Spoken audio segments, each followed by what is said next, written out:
In 1.2, we're going to learn those properties that you've been learning since pre-algebra, right? We're going to go over those.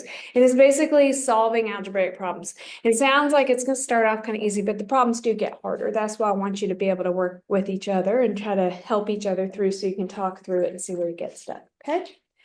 All right, so the first one is the substitution property. There's not really an example for you to do on the paper, but it just is like if you have something like 2x plus 1 is equal to 2x plus 2, and you need to use one of them versus another. You either need the factored form or you need the distributed form. They're synonyms for each other. They can be substituted as long as they're equal to each other. You can use either one you wish. Okay, and it's like what we were doing before when we had f of x and then we did f of 2 and we substituted the 2 in for the x in the last section. That was the substitution property. We just didn't call it by that name then. All right. All right, the next one is the addition property. So when we think about equations, you think about them as a scale. Okay, so if I do something to this side, if I add something to this side of the scale, this side's going to get heavier and this side's going to be lighter. And I need to keep it equal because there's an equal in between the two sides of the equation, right? So if I add something to this side, I have to do what to keep it even? Add it to the other side as well. That's what the addition property says. If we add or subtract something from one side of the equation, to keep that equation balanced or equal, we have to do the same thing to the other side, to everything on the other side. So we have a problem on your paper. 2x plus 2 is equal to 4. If our goal is to get the x by itself, we start with the addition subtraction first. So it's the opposite order of PEMDAS. We start with the addition subtraction, then the multiplication, then the exponents, then the parentheses. So we would want to get rid of this 2 first. It's being added. So to make it become 0, we use the inverse of adding 2, which is doing what? Subtracting 2. To both sides of the equal sign to keep it balanced. Okay.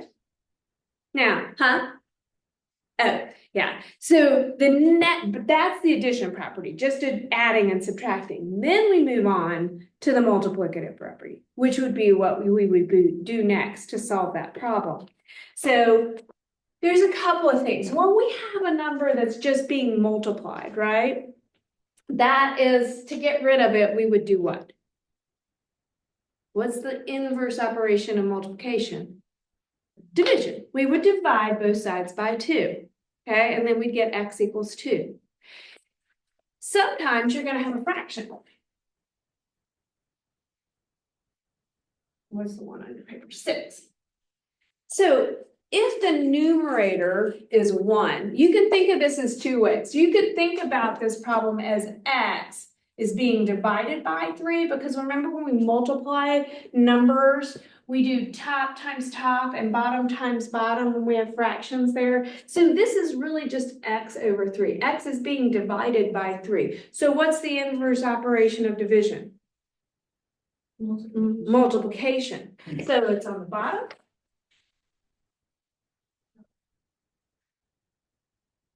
So we would multiply both sides by 3. That 3 reduces out to become a 1, and I end up with x equals 18.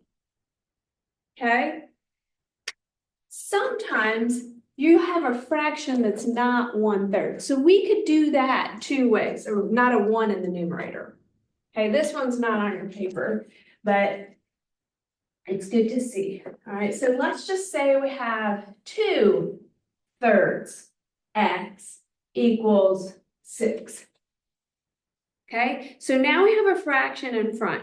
There's 2 ways that students like to think about it, and in the class yesterday, I had them think about it, had different people think about it different ways. So I want you to look at this and see that it's going to give you the same answer. Some people like to just go ahead and multiply by the reciprocal because the reciprocal is the inverse of a fraction. All right, and so the reciprocal just means flip that fraction. So I'm going to multiply both sides by 3/2. Remember, it's top times top, bottom times bottom. If you don't see anything in the bottom, you can put a 1 there. So the 3's reduce and the 2's reduce. And that leaves me with an x equals 18 over 2, or x equals 9. Does that make sense? Trinity, you good? Okay. Now, the other way you can think about it, and this may make more sense since I can tell you don't particularly like the fraction. But remember, you have a calculator that does fractions, so just because it's a fraction, don't let it scare you. Okay? All right, so when I look at this, I'm dividing by 3 here, right? So I could multiply by 3 on both sides. And then I get 2x equals 18. Now this 2 is, the x is being multiplied by 2. So to get rid of the 2, I can divide. And x equals 9. So I end up with the same answer. I just did it in 2 steps here instead of having to deal with the reciprocal of a fraction. Does that make sense? Y'all comfortable with that, you think? Okay, we'll practice. All right. So just think, what's the opposite of what I'm doing? So we're going to do one now that has a fraction on both sides. And this is where we have to give a little bit more thought to what we're doing, because this just has we can do this when there's just a fraction on one side. But when there's a fraction on both sides, we need to get rid of the whole denominator first. Otherwise, we'll become in a circle of just fraction after fraction after fraction. And Trinity doesn't like fractions, do you? No. So when we have an equal sign, we can always get rid of fractions, which is nice. All right, so I'm on the next page at the top where those steps are. I have my example, 3x over 4. And y'all understand that this x is in the denominator, is in the numerator here. I can pull it out to the side and it means the same thing. Yeah, okay. Plus 3 is equal to x minus 1 divided by 3. That looks yucky, doesn't it? Okay. Does everybody know how to find a common denominator? No? Okay. I'm going to teach you a little trick. Sometimes it may give you a big number, but it'll still work. Sometimes there might be a smaller number with this trick, but you look at the 2 denominators and you say, what do they divide into evenly? If you don't know, you can always multiply the 2 numbers together and it'll give you a number that they will divide into evenly. Sometimes there's something smaller, but it doesn't matter. It'll still reduce to the same answer. Okay? So when we look at 4 and 3, what number do they both divide into evenly? 12. If you don't know, multiply them together. 12. All right. So I'm going to take this whole equation and I'm going to multiply it by 12, that common denominator. We're going to put a 12 with each little section between each plus and minus of a term, okay? So we're going to take this 12 and we're going to put it with the 3/4 x. So 12 times 3/4 x. Now we have a plus sign, plus, and I'm going to put that 3/4 x in parentheses. 12 times 3, and I'm going to put that 3 in parentheses, is equal to, even though this has a minus sign, it's all over the 3, so we don't think about that as 2 different things. That's just one thing. These are 2 different things because they don't have the same denominator. This guy has the same denominator, so that's just one term there. Okay, 12 parentheses x minus 1 over 3. So I distributed the 12 to every single thing in there. Does that make sense? Or do you see what I did? Maybe it doesn't make total sense, but you see what I did. Okay, now we can reduce here. Anything on top and bottom with that can reduce, we reduce. Okay, so we have 12 over 4. How can we reduce 12 over 4? 12 fourths reduces to 3. Good.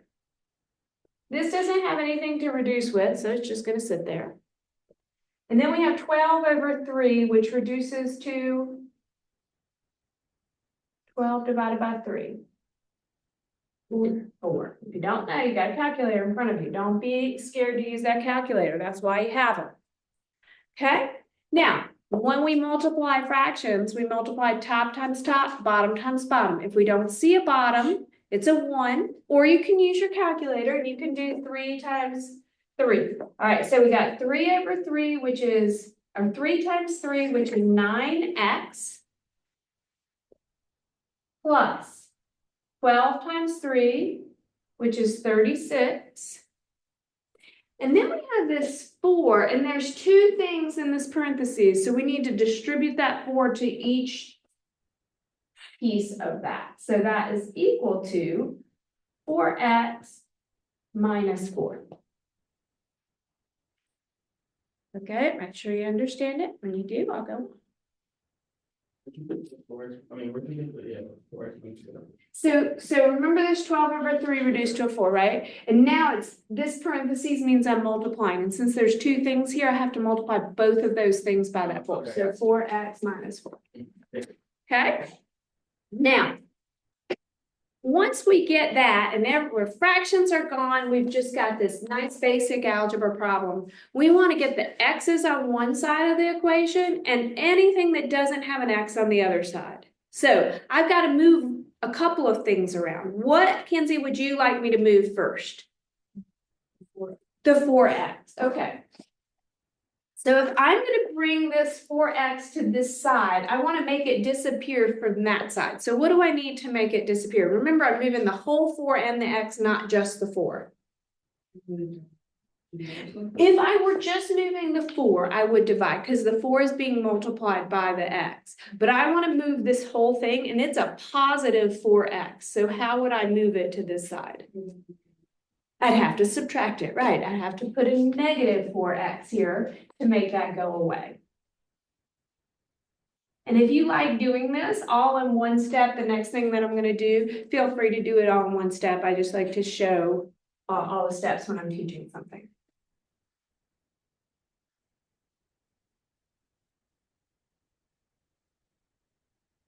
Sydney, so that means now what do I have to move next? 36. The 36. And what kind of 36 is it? Negative.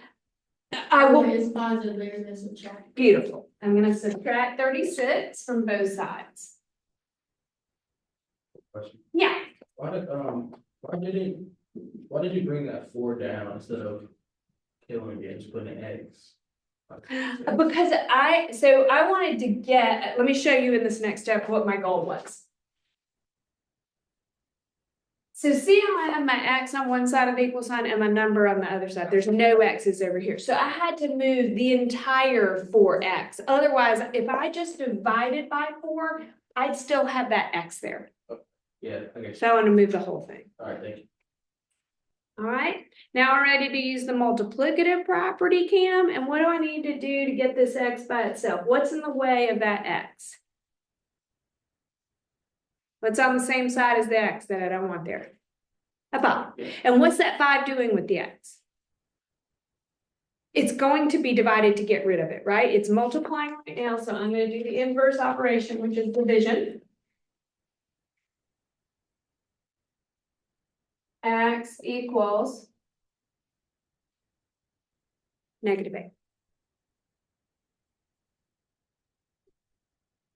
Now we're done. Now we have an X on one side, a number on the other, and then it's over. Okay? All right. On your paper in the green, there's 2 problems. One is a fraction on one side, so that's the thing that you could multiply by the reciprocal, or you could divide and then multiply and then divide to get the z by itself. And the other one is very similar to this problem. Okay? So work together, and I'm gonna come stand with you guys. I'm gonna pause the video while we're working on. So this one, you can do either way. Did anybody do it by multiplying by the reciprocal? Anybody do the reciprocal way? Or did y'all do it 2 steps? I did the reciprocal. You did the reciprocal 2 steps? Reciprocal, reciprocal. Okay. All right, everybody got it right. So I'm not too worried about doing it both ways. But if we do the reciprocal, it's 3/2 3/2. The 3's reduced, the 2's reduced, that leaves me with z. And that's like a 1 underneath there, so -6 times 3 is -18 divided by 2, z is equal to -9. And you got the same answer doing it by the multiplication and division, okay? All right, so the next one, y'all did great, y'all all figured out that it was gonna be a 6 that we needed out here. Okay, so the next step is to take the 6 with each term, so I've got 6 parentheses, 3x plus 1 divided by 2 equals 6 parentheses, x divided by 3 minus 6 parentheses 3. Okay, you can put the minus here, but if you put the minus here, you need to make this a plus. I made that mistake yesterday. Sydney's thinking like me. Okay, all right. At this point, we start reducing. We look at the top and the bottom and see how it reduces. So we have 6 over 2. What's that become? 6 divided by 2, 3, a 3. A 6 divided by 3, 2. a 2. And then that doesn't have anything that I have to worry about. So bless you, I've got 3 times 3x plus 1 is equal to 2. All that's left is an x minus 6 times 3. Maybe seeing that next step written out helps. That's what helped. That, okay, bless you again. Okay. Now we're gonna do the distributive property, because we kind of get mixed up with all the slashing going on, and we can see it more clearly when it's. All right, so 3 times 3, 9x, plus 3 times 1, 3, equals 2 times x, 2x, minus 6 times 3, 18. Okay, take one more second now at this point and see if you can finish the problem.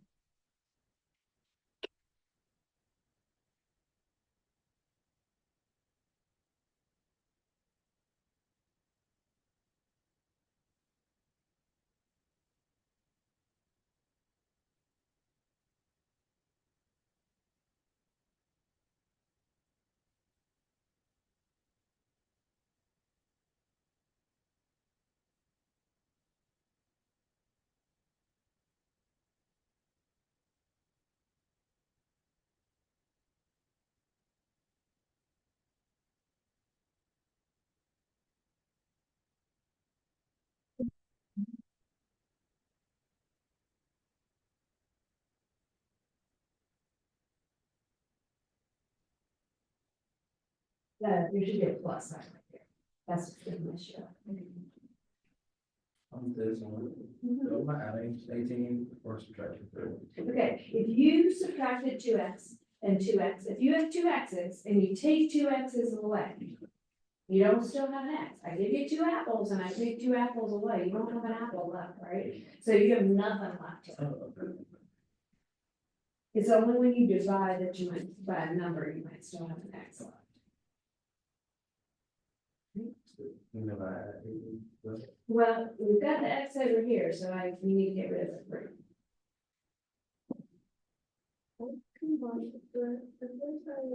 It's a positive 2x, so what kind of 2x are you gonna put? Mhm. So that's a 7x.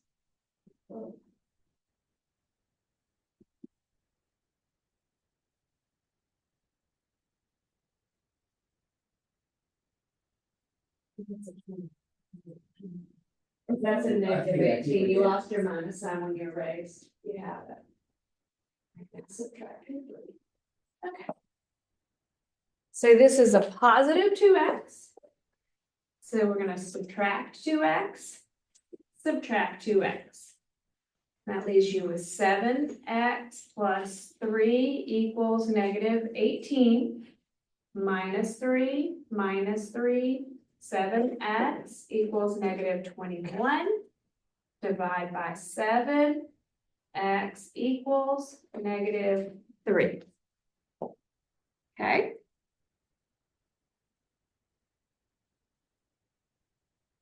All right. We go till what time? 1:25?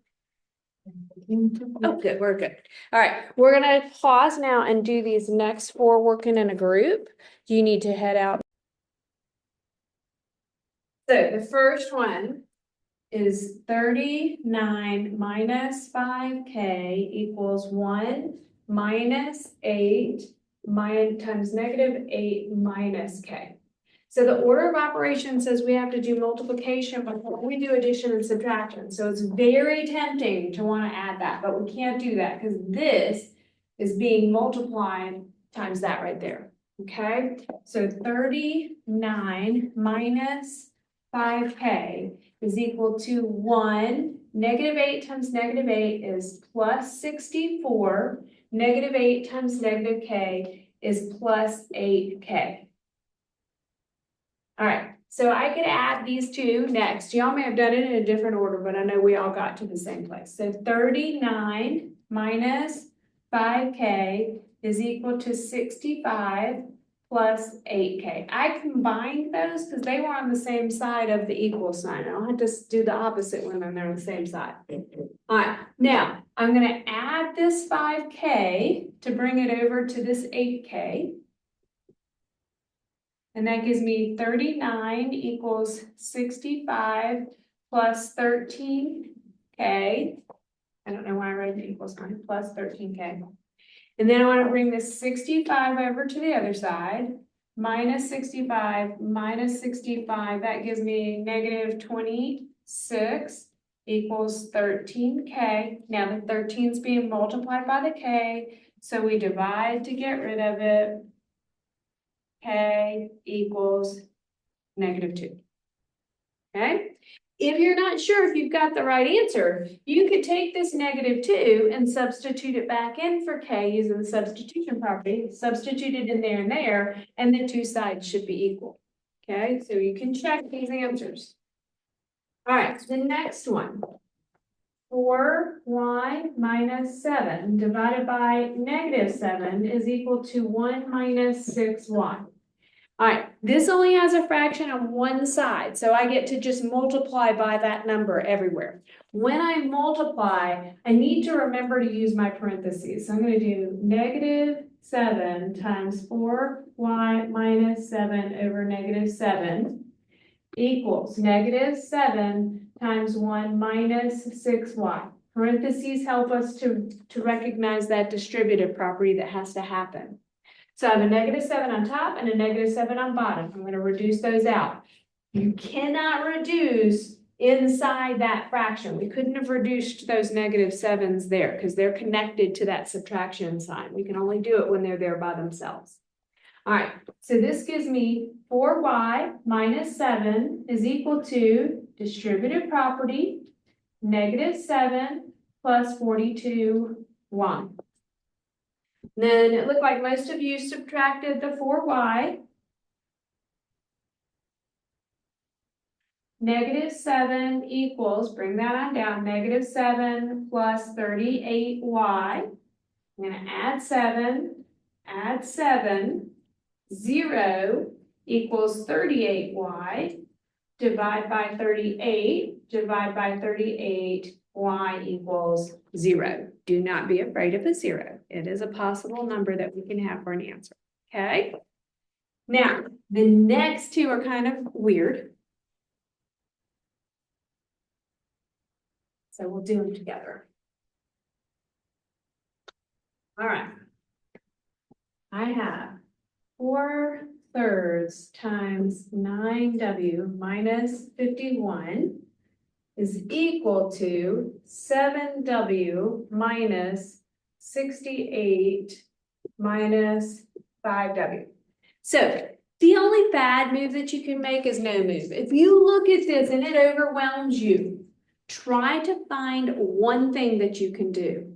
Okay, when I look at the one thing that wouldn't overwhelm me, it would be to distribute this minus sign into the parentheses. Okay, so I'm going to start there. 4/3 times 9w minus 51 is equal to 7w minus 68 plus 5w. Okay, that wasn't overwhelming. This still kind of overwhelms me because I don't like that fraction, right? I know y'all don't like it either. So let's look and see over here if there's something that I can do. I'm on the same side of the equal sign. So I'm not going to do the opposite. I'm just going to do what it tells me when I'm working on the same side. So what do we see that we could combine there? 7 and the 5, right? They both have a W. 7W plus 5W. So that's 12W minus 68 is equal to 4/3 times 9W minus 51. All right. Any suggestions of what we might do next? I've got that fraction I probably need to deal with.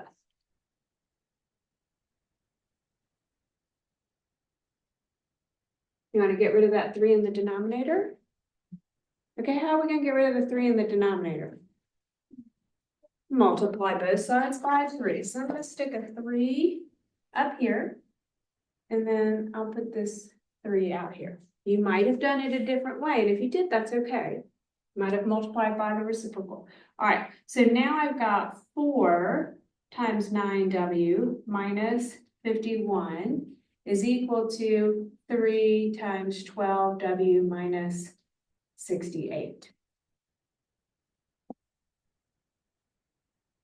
Now I need y'all's help with the calculator because these are going to be some bigger numbers, okay? We're going to distribute those, okay? We're going to distribute the 4 to each thing inside here. We're going to distribute the 3 to each thing inside here, okay? So that gives me 36W minus, well, 4 times 51, what is that, 204? Okay. Is equal to, now I'm going to distribute the 3 in here. So 3 times 12W is 36W. 3 times negative 68, is that also 204? Okay.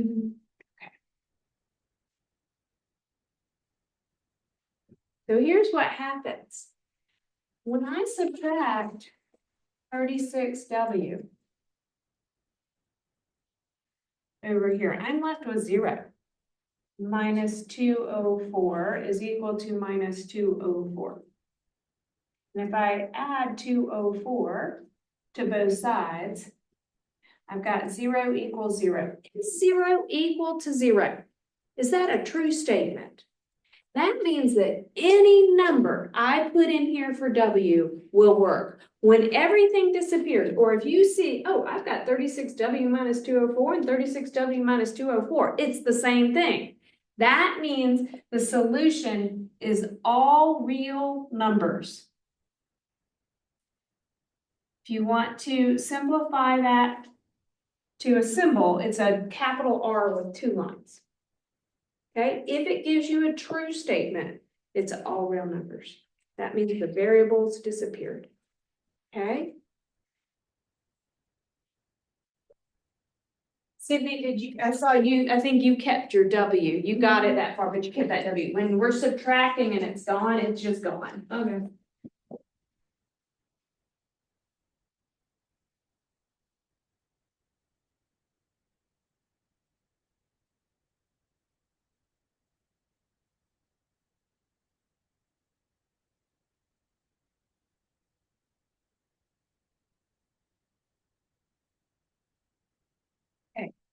Another overwhelming problem, but let's look and see if there's one thing that we can find that we could do to start with.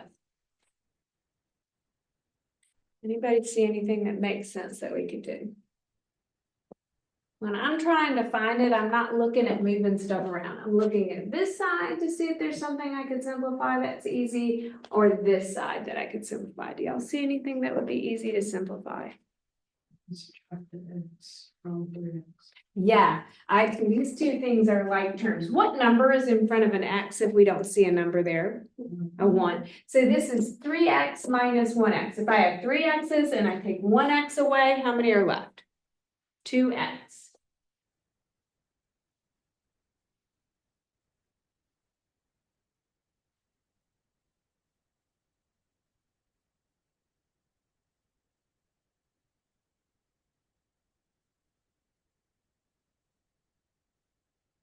Is there one thing now that you see that we could do that's kind of on the other side that's just hanging out there by itself that we could combine with something? All the way on the end. The 7. All right, so that 7, I could combine it with this 11. How am I going to do that? What would I do to do that? I want to bring it to the other side of the equal. So what am I going to do? Subtract it.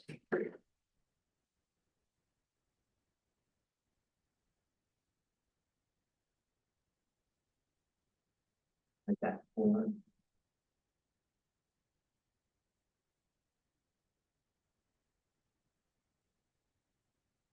I made it into one of those that looks a little bit more normal. What can we do now? Sydney? I only have a fraction on one side. So. Distribute it into the. You could do that. You could distribute it here. Is that okay with everybody? The other thing you could do is multiply by 2 and get rid of that. Do y'all have a preference? No? No? All right, well, let's distribute it then. Okay. So we have 2x plus 4 equals. Now you guys have calculators if you don't like multiplying by fractions, but fractions are just top times top, bottom times bottom. So 3 times 4, 12, 2 times 3, 6x. 3 times 12 plus 36, 2 times 1, 2. If you use the calculator, it would reduce those numbers for you. So 12 divided by 6, so we have 2x plus 4 is equal to 12 divided by 6, 2x plus 36 divided by 2 plus 18. Now I'm going to move this 2x over to this side. So I'm going to subtract 2x. And I end up with 4 equals 18. Is that true? No. There's no x. I'm left with 2 numbers and they're not equal to each other. When that happens, the answer is no solution. And the simple way to write that is like a null set. That means there's no number at all that I could put in there that would make those 2 sides equal. Okay. All right. We'll talk more about those. A lot of times students see those when they're doing graphing problems. Okay, parallel lines are no solution and lines that lay on top of each other are all real solutions. Okay. All right. So, what time are we? We got 10 minutes? Let's look at this dog problem here. It says, using data from 1980 and a projected 2050, so that's 70 years. So when I look at that, data from 1980 to 2050, I subtracted those and found out that that was 70 years. The number of pupper doggos is given by an equation. Y equals 0.876x plus 6.084 million. Okay, x, so let x be the number of years after 1980. Remember, we want to write that out in a nice sentence. We don't want to just put x equals years, the number of years. All right. And when will the number of pupper doggers equal 36.74 million? Okay. So let y be number of pup dog, whatever that means. Okay. So we find the question mark. When will the pupper doggers equal 36.74 million? When will the number of pupper doggers? So what are we looking for? Number of pupper doggers. Are we looking for x or we get, and number of pupper doggos is 36.74 million. Are we given X? Are we looking for time or are we looking for a number of pupper doggers? Huh? Well, they gave us the number. So they gave us the number of pupper doggers is 36.74. It says when.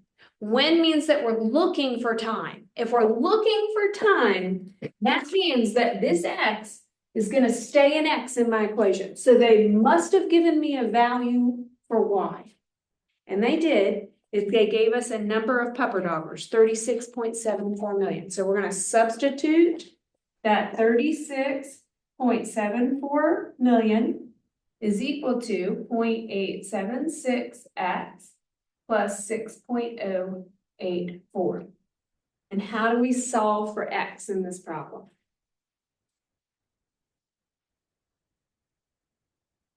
We want to get this X by itself. I don't have an X on both sides, so this side has to be my X side. What do I need to do? Sure.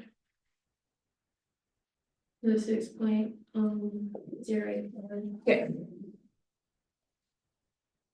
Subtract the 6.084. That's gone.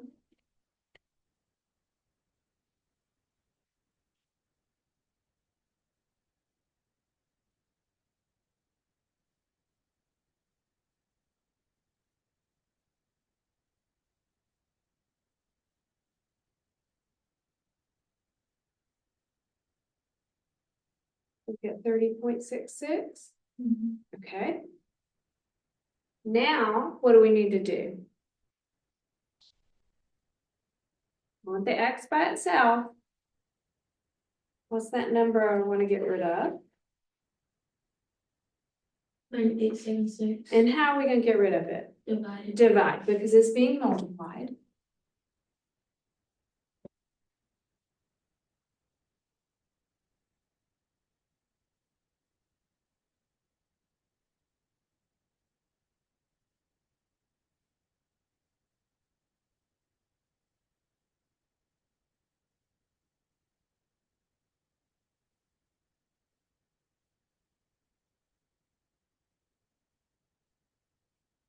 Does that make sense so far?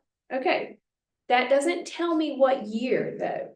That tells me how many years after 1980, right? Because X is the number of years after 1980. So we need to write in a sentence that follows that gives the answer to the question. There will be how many? 36.74 million pupper doggers in the year. How do I figure out what year that will be? You add 35 to 1980. Good.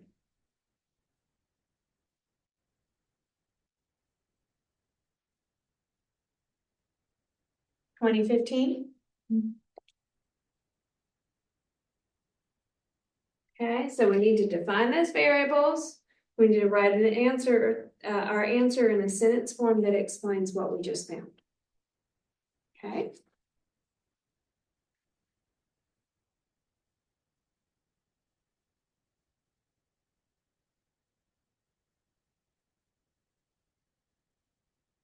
Maybe one more.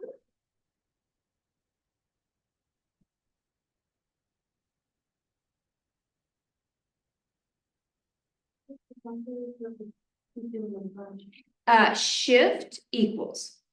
And you'll have to do that every time to get it to the decimal. Did that work for you? Okay. All right, so profit is the amount of money earned or lost by producing X units. A company is making fidget spinners and has a profit function multiplied by 5x minus 4p equals 1200, where p is the profit. So we're gonna write that out. Let p be profit, and it looks like it's in dollars. of making X amount of fidget spinners. Let X be number of fidget spinners produced or whatever. Kinsey, so it's really important, and I did this last class too, when we define these variables, that we just don't put let X be fidget spinners. It has to be the number of fidget spinners, okay? And that'll also be something that's even checked on your final exam. That'll be something that you'll be asked to do, okay? How many units must be sold to make a profit? How many units? When I ask you that question, what variable am I looking for? How many units? I'm looking for X. So X is going to stay X in the equation. How many units must be sold to make a profit of 150? So I know the profit. What am I going to substitute in for P? 150. All right. So 5x minus 4 times 150 equals 1,200.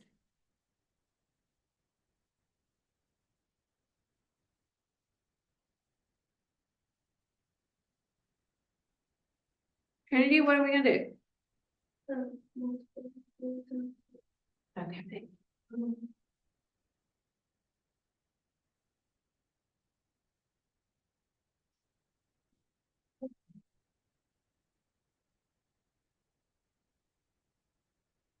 Kenzie? 600. Beautiful.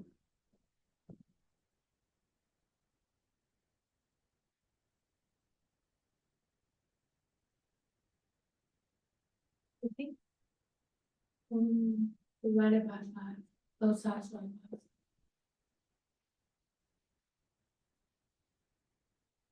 And then we need to label that. So it said how many units must be sold?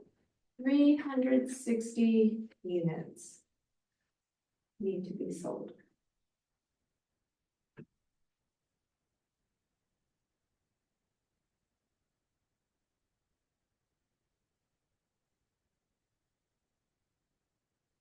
Okay. 140 is what time it ends, or 145? 145. All right, solve the equation for P in terms of X. When you see that, it wants you to get the P by itself. All that means is get the P by itself. So we've got 5x minus 4p is equal to 1,200. If I want to get that P on the side of the equal sign by itself, what do I need to move? The 5x, it's in the way. Is that 5x positive or negative? It's positive, good. A lot of times students look at the sign after, it's positive. So to move it to the other side, I need to make it a negative. So we're going to subtract 5x from both sides.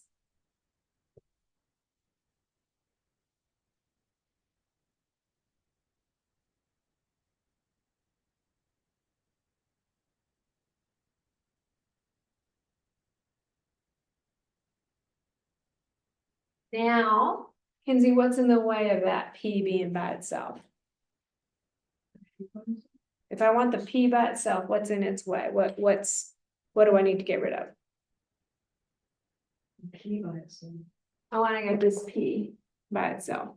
So what do Oh, we need to get rid of that -4? And what is that -4 doing with the, so to get rid of it, we're going to, and when we divide, and there's more than one thing, we have to divide everything. You can put one line and put a 4, or you can put a 4 under each thing. So I'll show you both ways. We could write this as P equals 1,200 minus 5x all over -4. Or you could write P equals 1,200 divided by -4 minus 5x divided by -4. whichever way you prefer. And if you did it this way, that actually divides and it becomes P equals negative 300. And then I have a negative and a negative plus 5x over 4. I can't do anything else with that. I don't care which way. If this makes sense to you, leave it like that. Okay. All right. The last question says, find the profit when 240 units are sold. So what did they give us? What is that 240? Is that an X or a P? It says it's an X because it says find the profit. So we want to find what P is. 240. Okay, so which way did anybody, do y'all like this? Raise your hand. This way better or this way better? Which one makes sense? Top? Top? Okay, all right. So what was that number, 240? So we're going to substitute 240 in for X. So P is equal to 1200 minus 5 times 240, all divided by negative 4. Now, when you put this in your calculator, if you put it all in at one time, this numerator has got to be in parentheses. You could do the numerator, simplify it, and then get the answer and divide by negative 4. But if you put all of this in as a fraction, you can also use your fraction button if you want, and it'll simplify it for you too.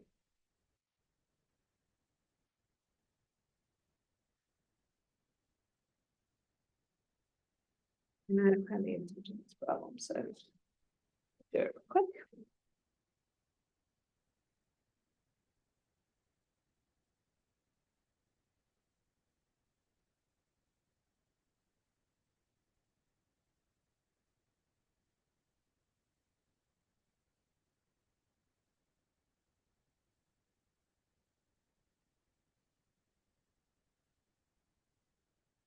Good job, yeah.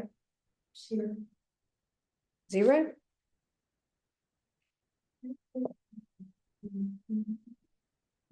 $1,200 minus 5 times 240 equals.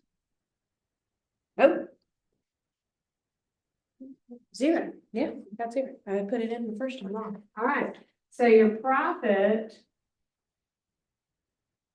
selling 240 spinners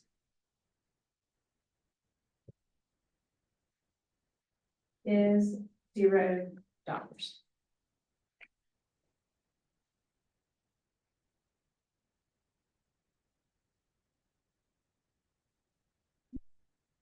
That finishes to 1.2.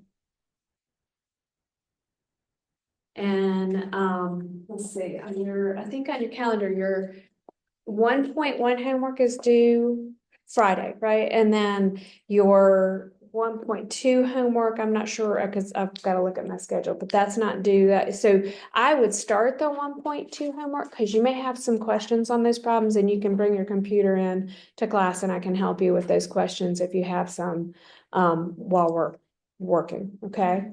All right. And y'all are ready to go.